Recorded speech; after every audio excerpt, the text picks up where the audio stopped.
वक्रतुंड महाकाय सूर्यकोटि समप्रभा निर्विघ्नं कुरु मे देवा सर्वकार्येषु सर्वदा।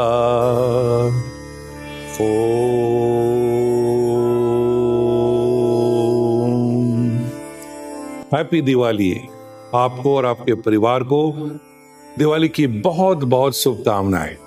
दिवाली, जिसको हम दीपावली भी कहते हैं, ये एक ऐसा पर्व है जो युग युग से अंधकार के ऊपर प्रकाश का विजय, अज्ञान के ऊपर ज्ञान का विजय और असत्य के ऊपर सत्य के विजय के रूप में मनाया जा रहा है। मूलतः इस पर्व को हम श्री राम का अयोध्या की वापसी के रूप में देखते हैं। 14 वर्ष के वनवास के बाद लंका पर विजय प्राप्त कर रावण का वध कर माता सीता को मुक्त कराते हुए भ्राता लक्ष्मण के साथ अयोध्या में प्रवेश करते हैं। 14 साल के बाद अयोध्या वासी पूरे नगरी को दीपों से सजाते हैं, फूलों से सजाते हैं और उनका स्वागत करते हैं। और तब से युग युग से इस दिवाली के पर्व को अंधेरे के ऊपर रोशनी का विजय, अज्ञान के ऊपर ज्ञान का विजय और असत्य के ऊपर सत्य के विजय के रूप में मनाया जाता है। इस पर्व को धूमधाम से भारतीय संस्कृति के अंदर सिर्फ भारत में नहीं, पूरे विश्व में मनाया जाता है। पटाखों के साथ, आतिशबाजी के साथ, रंग बिरंगी रोशनियों के साथ और खास तौर पे पारंपरिक रूप के घी और तेल के दिए जलाए जाते हैं। लोग आपस में गिफ्ट का आदान प्रदान करते हैं, भाईचारा के संबंध को बढ़ाते हैं। इसको एक बिजनेस अपॉर्चुनिटी और सोशल नेटवर्किंग का अपॉर्चुनिटी के रूप में इस्तेमाल करते हैं। लेकिन ये पर्व अपने आप में खास तौर पे व्यावसायिक वर्ल्ड में एक तरह से स्टार्ट ऑफ फाइनेंशियल ईयर के रूप में भी देखा जाता है। और विशेष तौर पे इस मौके पर माता लक्ष्मी और गणेश जी की पूजा की जाती है।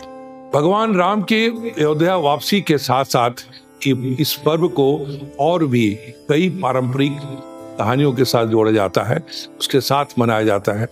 जैसे कि समुद्र मंथन के साथ भी इसका संबंध है। असुर और देवता जब मिलकर समुद्र मंथन कर रहे थे अमृत की प्राप्ति के लिए, तो उसमें अनेक रत्न जो है आए। उन सारी समुद्र मंथन की प्राप्ति में एक महत्वपूर्ण देवी की उत्पत्ति हुई, जिसको माँ लक्ष्मी के रूप में जानते हैं। माता लक्ष्मी की उत्पत्ति के बारे में कहा जाता है कि समुद्र मंथन से ही हुआ। और लक्ष्मी जो है वो धन, समृद्धि, सुख, शांति के प्रतीक है। इसलिए विशेष तौर पर दिवाली में माता लक्ष्मी की पूजा की जाती है और साथ साथ गणेश जी की पूजा की जाती है।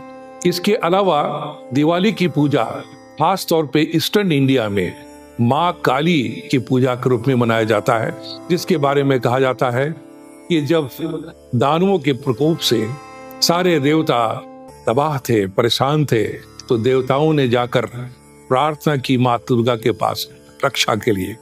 और माँ दुर्गा को अलग अलग सब लोग अस्त्र दिए गए भगवान के द्वारा और माँ दुर्गा ने काली का अवतार लिया। लेकिन राक्षस सेना को वध करते करते इतनी आक्रोश में माँ काली आ गई कि वो अपने आप को रोकना मुश्किल हो गया और बहुत ही प्रलय का सिचुएशन क्रिएट हो गया। पृथ्वी के विनाश की स्थिति पैदा होगी और ऐसी स्थिति में भगवान शिव जमीन पे लेट जाते हैं और काली जो है अपने पैर उनके पास पड़ते पड़ते उनकी नजर पड़ जाती है भगवान शिव पर और यहीं आकर रुक जाती हैं और उनका आक्रोश खत्म हो जाता है। और इस प्रकार से जो शांति का वातावरण राक्षसों के वध करने के बाद पुनः स्थापित हो जाता है। इसके अलावा इस पर्व को नरकासुर वध के रूप में भी मनाया जाता है। कहा जाता है कि 16,000 कन्याओं को नरकासुर ने बंदी बनाकर रखा हुआ था। भगवान कृष्ण ने नरकासुर की हत्या कर, उसका वध कर 16,000 कन्याओं को मुक्ति दिलाई। दक्षिण भारत में इस पर्व को दानवी राजा बलि और वामन अवतार के रूप में भी मनाया जाता है। कहा जाता है कि दानवी राजा बलि से भगवान विष्णु ने 3 पग जमीन की मांग की और पूरे ब्रह्मांड को नाप लिया और उसे पाताल में जाने पर मजबूर किया।